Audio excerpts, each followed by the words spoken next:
Hi, my name is Lily and welcome to my channel. This is going to be my June, aka Pride Month, wrap up. So in June I tried to focus on reading only LGBT books. I did read a total of 10 books. One of them was not an LGBT book, but that was because I was finishing it. I started it in May. So I will start with that one and then we will get into the LGBT books. So first up we have Fourth Wing by Rebecca Yarros.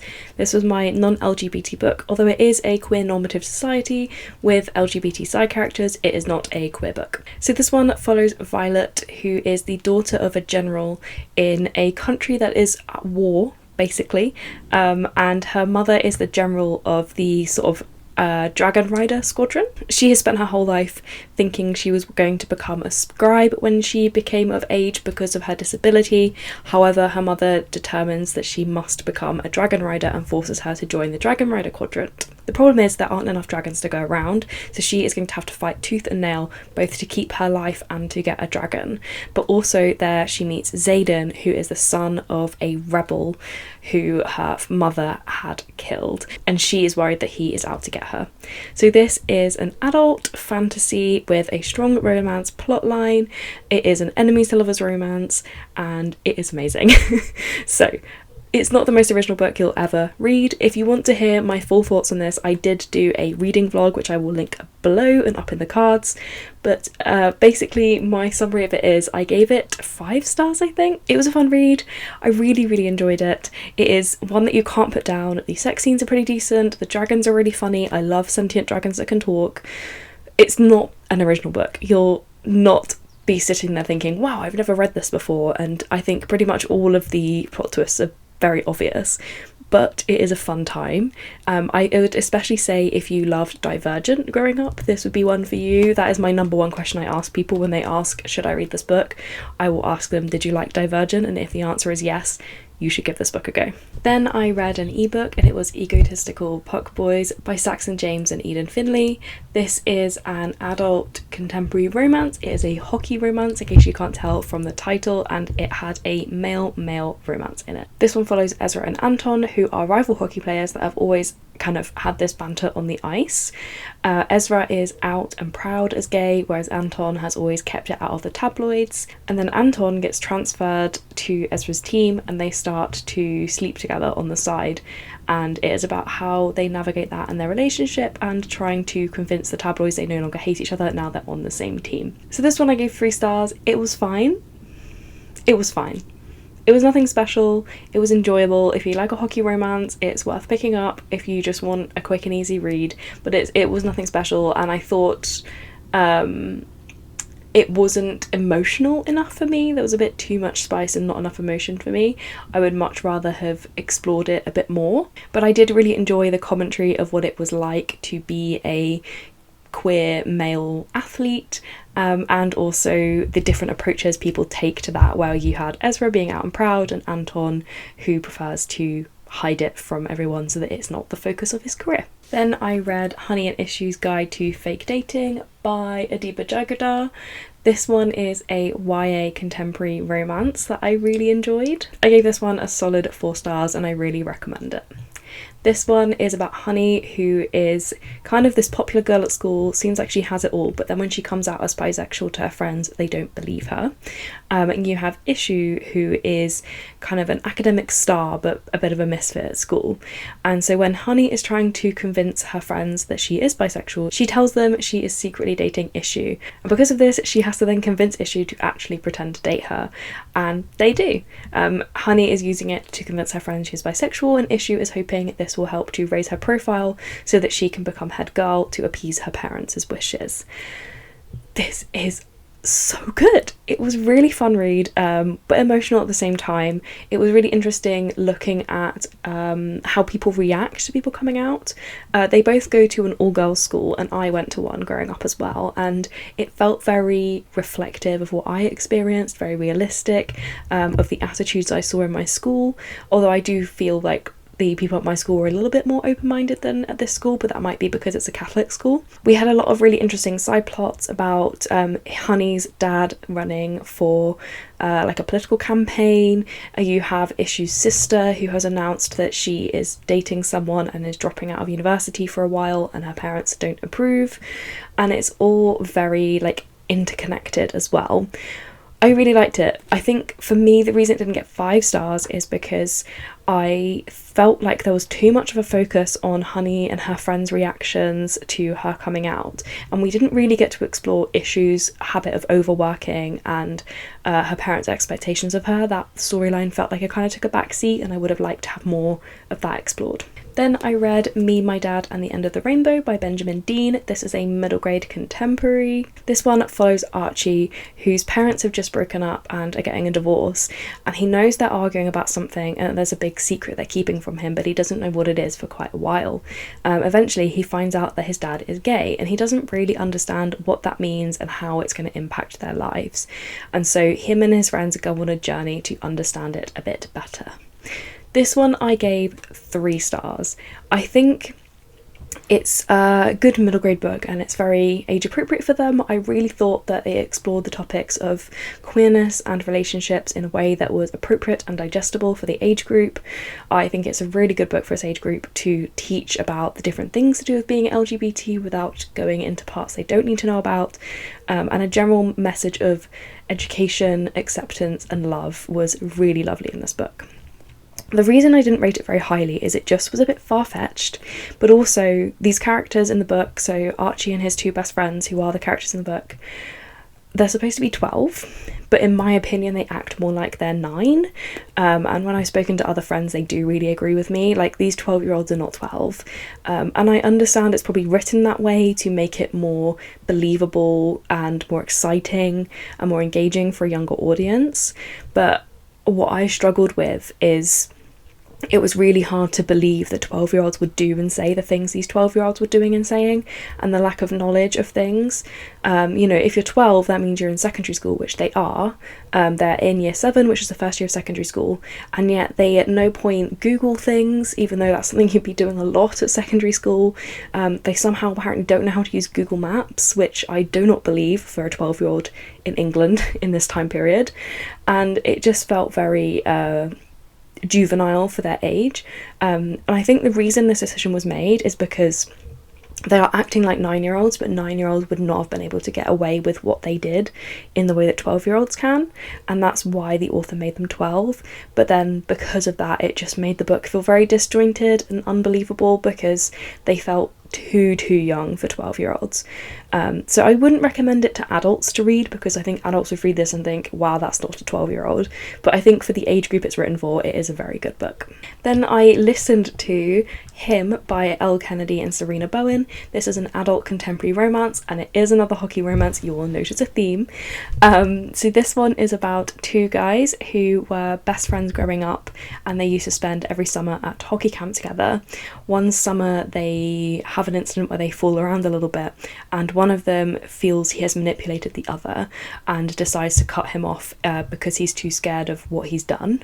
Many years later they re-encounter each other at college because they're both playing college hockey, and then after this they both end up working at the same hockey camp they went to as teenagers, but now as coaches, and end up as roommates, and they start to rekindle their friendship and start to discover that both of them wanted something more in this relationship. This one I gave 3 stars, which is surprising me because I really love Elle Kennedy, but this one let me down a little bit. So I really liked how in this book you have a very out and proud gay character, and then another character discovering his own identity of being bisexual and exploring it a bit more throughout the book. However, what I found let me down was there was an awful lot of focus on the sexual side of his sexuality and relationship and everything, and he didn't really explore his romantic romantic attraction, his feelings. And I feel like when people are discovering their sexuality and romantic attractions, they are thinking about the romantic side of things, whereas this book was very, very heavily focused on the sexual side of things. So that let me down a little bit, but it is still fun. It is a light-hearted read. There's an awful lot of sex scenes in it, like it's very sex heavy, so if you don't like a lot of spice, it's not a book I would recommend, but it's still an interesting read, and it is not bad. It just isn't as good as it should have been. Then I read Love at First Set by Jennifer Duggan. This one was a buddy read with my friend Kate from Reading Through Infinity. I did read the paperback, but I have already sold it on Vinted. This is an adult contemporary romance, and I gave it 2 stars. So, in this one you have Lizzie, who is best friends with James. James has a sister who he's not very close with and has always felt this rivalry with growing up. It's her wedding, and he has convinced Lizzie to go with him as his +1, but when they get to the wedding, Lizzie accidentally talks his sister Cara out of getting married, and she calls the wedding off. She then decides to camp out in James's apartment, and James doesn't want to be around her, doesn't want to have to do with anything, especially because she's trying to set him up with people, not knowing he secretly has a boyfriend. So he tries to convince Lizzie to be a distraction for Cara, knowing that Lizzie has feelings for Cara, but also not wanting her to date Cara. This book had so much potential. So much potential. It's such a good, funny idea, but it just didn't pull it off for me. I thought there was a lot of problematic elements. I didn't particularly like any of the characters. I felt James was a very absent character, so I couldn't really connect with him, and he was incredibly selfish and self-centered. We never really saw him do anything that wasn't for his own personal gain. Cara was okay, but she was keeping so many secrets that we didn't really get to explore, that she kind of became just this character that Lizzie was lusting after most of the time. And then Lizzie herself, I get we were trying to have this awkward, funny, quirky, cutesy character, but it kind of like, it's like how I felt when I first watched Frozen, and how Anna was supposed to be the same thing, and I found Anna really cringy. I found Lizzie really cringy. I felt like it was quite juvenile. It was very like millennial humour, but over the top, and it just rubbed me up the wrong way. Like, it was always, haha, I'm so awkward, I'm so clumsy, and it just went on too long. Without giving any spoilers, I also felt like Lizzie was blamed for a lot of what happens in the book and does an awful lot of apologising for her side of things, but Cara and James arguably do a lot worse, and especially James, and they never really truly have accountability or apologise. It's all very swept under the rug, and I felt very much like Lizzie only forgave them because she's clinging on to them because she doesn't have anyone else. And I felt like if she had a better support system and literally anyone else as a friend, they would have been telling her like, no, these people are toxic.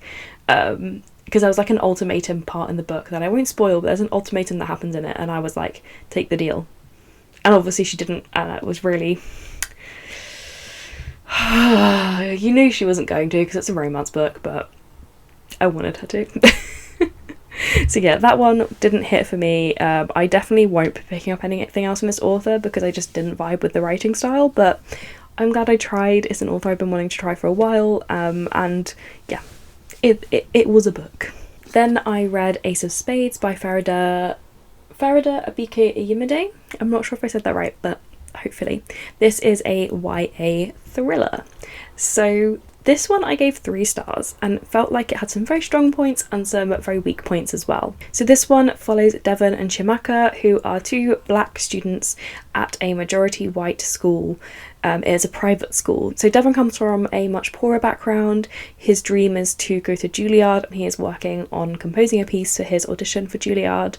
And then Chimaka, it comes from a very wealthy background, and she is hoping to get into medical school. I think she's trying to get into Yale, but it's one of the Ivies she's trying to get into. But in their senior year, an anonymous texter called Aces starts to reveal their secrets to the rest of the school in what seems to be an attempt to ruin their lives. So what I really enjoyed about this one was looking at the differences between people of colour who come from a poor background and a wealthier background, how they experience racism in different ways, but also kind of in ways that overlap. And I found that very interesting because a lot of the time we only get to see one or the other in a book, but in this one we get to see both. Devon is a, what do they call it, a scholarship kid, and Chimaka is not. And I thought seeing how their experiences clash with each other when they start talking as well was very interesting. I thought it did a decent job of the commentary it was trying to make, and it was decent in that sense. But for me, I just felt like it really lacked tension. I felt like there was a lot of focus on them saying that what Aces was saying was ruining their lives, but not really exploring how and what the true impact of it was. And there was a real big focus on finding out who Aces was, to the point that I felt like Aces didn't really reveal much. Like, there wasn't actually that many Aces reveals throughout the book, and I was kind of surprised by that. This is hard to explain without giving spoilers, but I felt like it was really obvious.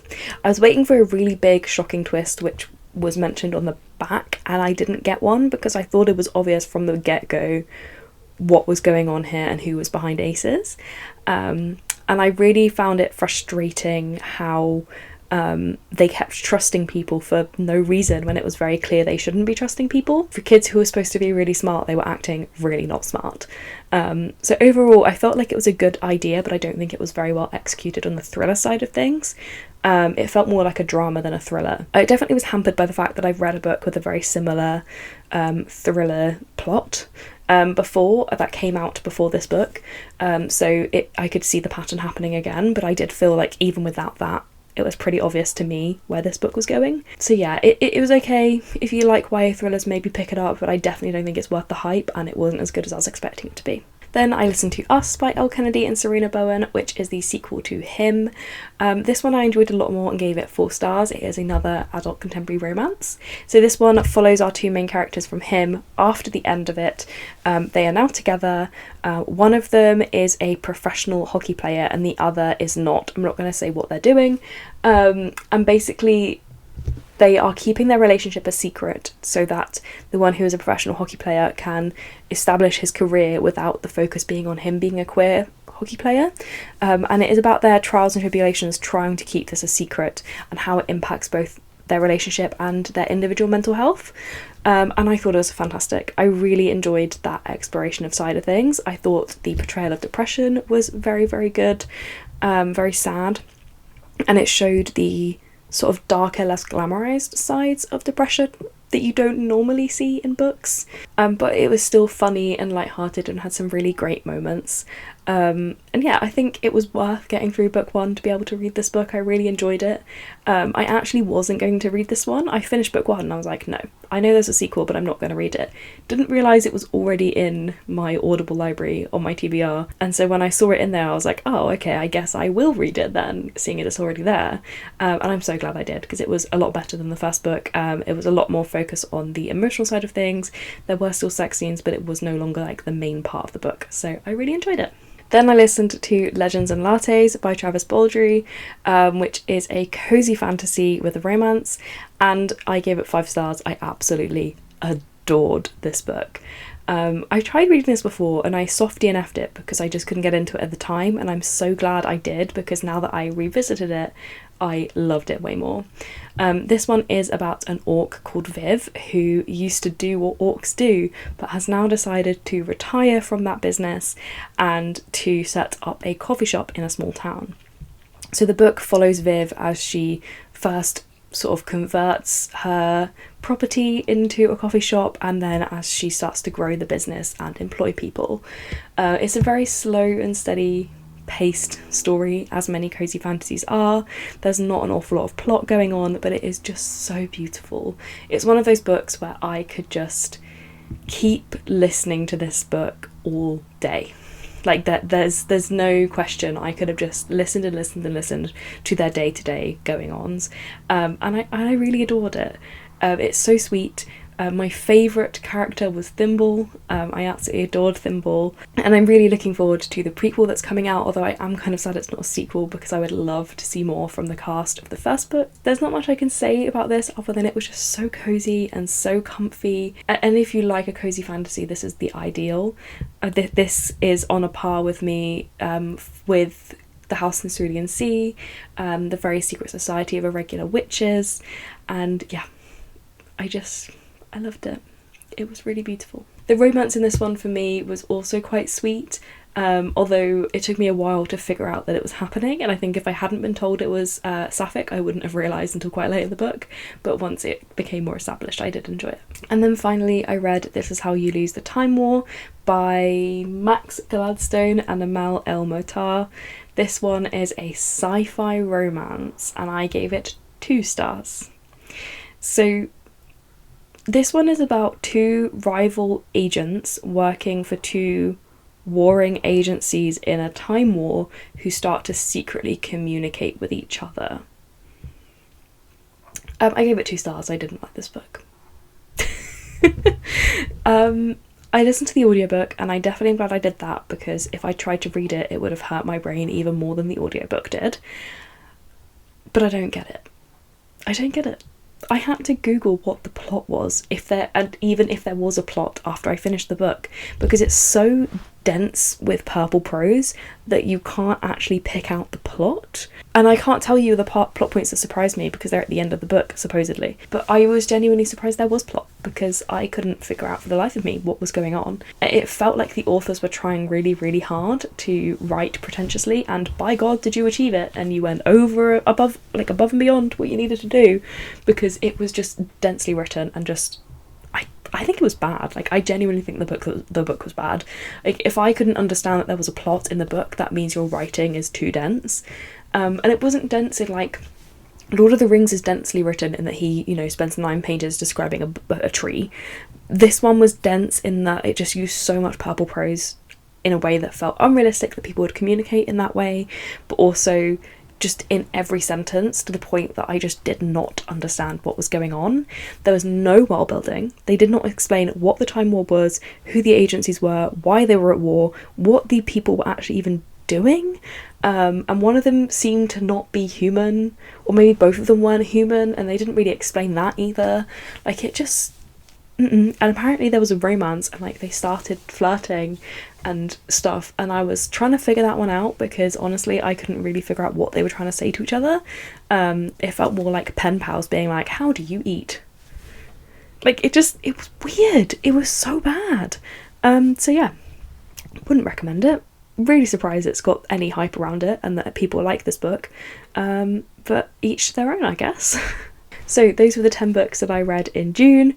Like I said, all but the first book that was a hangover from May were LGBT in some way, and I really, really enjoyed my reading experience this month. I definitely had some bad books and some good books. It was really up and down, but I really enjoyed the challenge of reading more LGBT books, and just filtering my TBR by that actually made it easier to pick what to read next. Let me know what you read in June, what were your favourites, what were your least favourites, let me know in the comments, and if you've read any of these books and you want to share your thoughts on them, please do so in the comments below. Thank you so much for watching. If you liked this video, please give it a like and consider subscribing to see more content from me. All of my social media links are in the description below. If you'd like to leave me a comment to let me know you are here, leave me a planet emoji in the comments below. Thank you again for watching. Bye!